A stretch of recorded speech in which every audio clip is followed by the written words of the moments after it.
వైభవంగా బ్రహ్మాండంగా జరుగుతున్నది. ఈ రోజున పట్టు వస్త్రాలు కొత్తూరు వెంకట నరసింహారావు గారు మా గుడికి ఇంతకుముందు చైర్మన్, ఇప్పుడు ఆనరబుల్ చైర్మన్ గారు వారు మా గుడికి అమ్మవారికి పట్టు వస్త్రాలు సమర్పించారు. ఎంతో వైభవంగా జరిగింది. కోలాటాలతో, పసుపు కుంకాలతో, మంగళ వాయిద్యాలతో ఎంతో కనువిందులుగా జరిగింది. ఈ రోజున అమ్మవారికి 18 రకాల అభిషేకాలతో అమ్మవారి అభిషేకాలు చేయడం జరిగింది. అమ్మవారిని అగ్ని ప్రవేశం రోజున కుంకుమ పూజలు, భోజనాలు, అన్నప్రసాదాలు అన్నీ కూడా చాలా వైభవంగా జరిగినాయి. జయ వాసవి శ్రీ వాసవి కన్యకా పరమేశ్వరి అమ్మవారి దేవస్థానం, గంటలమ్మ చెట్టు వీధి, గుంటూరు.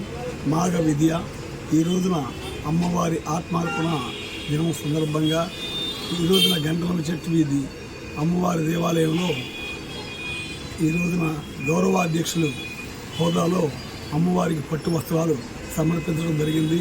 దీని సందర్భంగా 108 మంది ముత్తైదులతోటి, 108 మంది కన్యలతోటి, సుమారు ఒక 100 మంది పల్లాటంతో, భారీ ఊరేగింపుతోటి పళ్ళ రసాలు, పళ్ళు, స్వీట్స్ రకరకాలుగా సుమారు 1000 మందితోటి భారీ ఊరేగింపుతోటి గంటలమ్మ చెట్టు వీధిలో ప్రదక్షిణ చేసుకుంటూ అమ్మవారి ఆలయ ప్రదక్షిణ చేసి అమ్మవారికి పట్టు వస్త్రాలు సమర్పించడం జరిగింది. దాని తర్వాత కలశ పూజ, అలాగే అమ్మవారి అభిషేకములు, అలాగే కుంకుమ పూజలు జరుగుతాయి. ఈరోజు రాత్రి కూడా ఎంతో అమ్మవారికి ఎన్నో రకాల ఉత్సవాలు జరగడం జరుగుతూ ఉంది.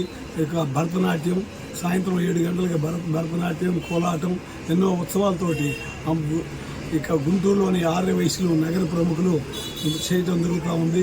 ఈ రోజున రాష్ట్ర ప్రభుత్వం కూడా అమ్మవారిని రాష్ట్ర దేవతగా గుర్తించి యొక్క పట్టుబట్టలు అన్ని యొక్క దేవాలయాల్లో కూడా గవర్నమెంట్ వారు కూడా చేయడం చాలా ఆనందదాయకంగా ఉంది.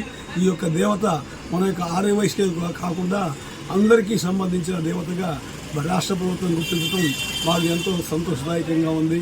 రాష్ట్రం, దేశం సుభిక్షంగా ఉండాలని, పంటలు బాగా పండాలని కోరుకుంటూ అందరికీ మాఘ విజయ శుభాకాంక్షలు. శ్రీ వాసవి కన్యకా పరమేశ్వరి అమ్మవారి దేవస్థానం, గంటలమ్మ చెట్టు వీధి, గౌరవాధ్యక్షులు కొత్తూరు వెంకట నరసింహారావు.